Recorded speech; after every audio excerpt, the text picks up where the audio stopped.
Your brain can trigger fear even when your life is completely safe. And the strange part is it often does this on purpose because of something most people never notice.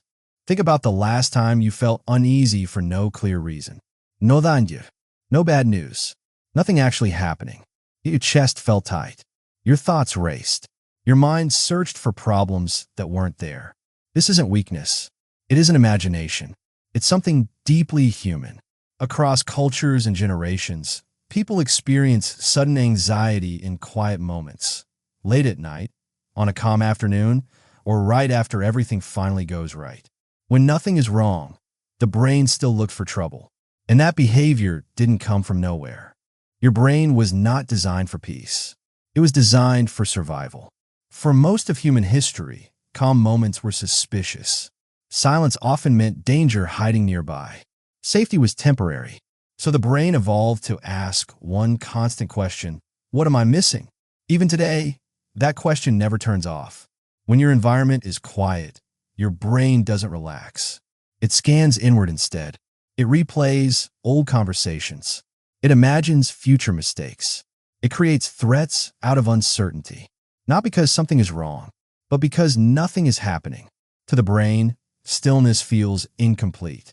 Imagine a smoke detector that's too sensitive. It goes off when you make toast.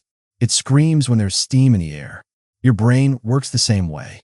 It would rather panic unnecessarily than miss real danger once.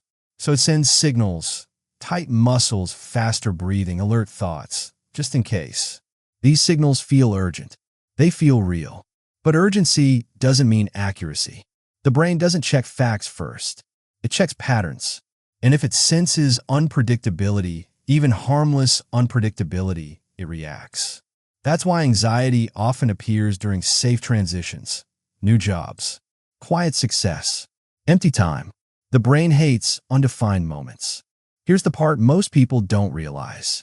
When life finally slows down, the brain loses feedback.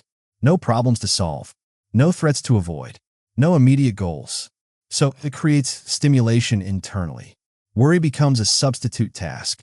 Fear becomes a form of mental movement. This is why people often feel anxious on vacation or uneasy after achieving something they worked toward for years. The brain wasn't trained to enjoy stability. It was trained to manage risk. So when risk disappears, it fills the gap. Your brain doesn't just detect danger. It explains it. When anxiety appears without a cause, the brain invents one. A random thought becomes a warning. A small memory becomes evidence. A harmless sensation becomes a signal. This is not logic failing. This is storytelling. The brain would rather believe a bad story than no story at all, because uncertainty feels more dangerous than pessimism. Here's the unsettling truth. Your brain isn't trying to make you unhappy.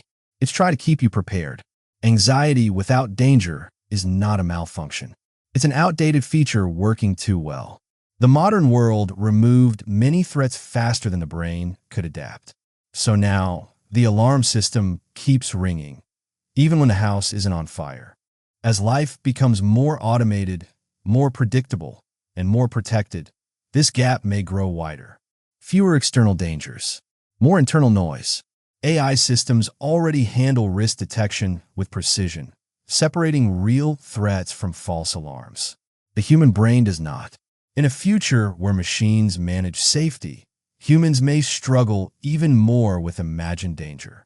Not because the world is worse, but because it's quieter, and quiet leaves space for the mind to turn on itself. So the next time your brain panics for no reason, ask yourself something unsettling. If your mind needs danger to feel normal, what happens when the world finally becomes safe?